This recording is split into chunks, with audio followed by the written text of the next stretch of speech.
தேனி மாவட்டத்தில் இருவேறு சமூகத்தைச் சேர்ந்த காதலர்கள் ஊரை விட்டு ஓடியதால் சாலை மறியல், தீ வைப்பு என்று பதட்டம் ஏற்பட்டதால் போலீசார் நிறுத்தப்பட்டுள்ளனர். தேனி மாவட்டம் பெரியகுளம் அருகே மேல்மங்கலம் கிராமத்தில் வெவ்வேறு சமூகத்தைச் சேர்ந்த சுரேஷ் மற்றும் முத்துலட்சுமி ஆகிய இருவரும் காதலித்தனர். பெற்றோரின் எதிர்ப்பை மீறி இருவரும் ஊரை விட்டு ஓடியதால் பெண் வீட்டார் சுரேஷ் வசிக்கும் கிராமத்திற்கு வந்து முத்துலட்சுமியை ஒப்படைக்க கேட்டுள்ளனர்.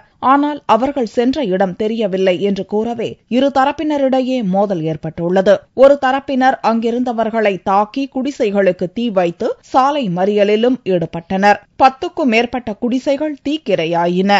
இதை அறிந்து தேனி மாவட்ட எஸ்பி மகேஷ் தலைமையில் ஏராளமான போலீசார் சம்பவ இடத்திற்கு விரைந்து வந்தனர். சாலை மறியலில் ஈடுபட்டவர்களை கலைந்து போக செய்ததுடன் சிலரை கைது செய்தனர். மேலும் மேலமங்கலம் கிராமத்தில் பதட்டத்தை தணிக்க ஏராளமான போலீசார் பாதுகாப்பு பணியில் ஈடுபட்டுள்ளனர்.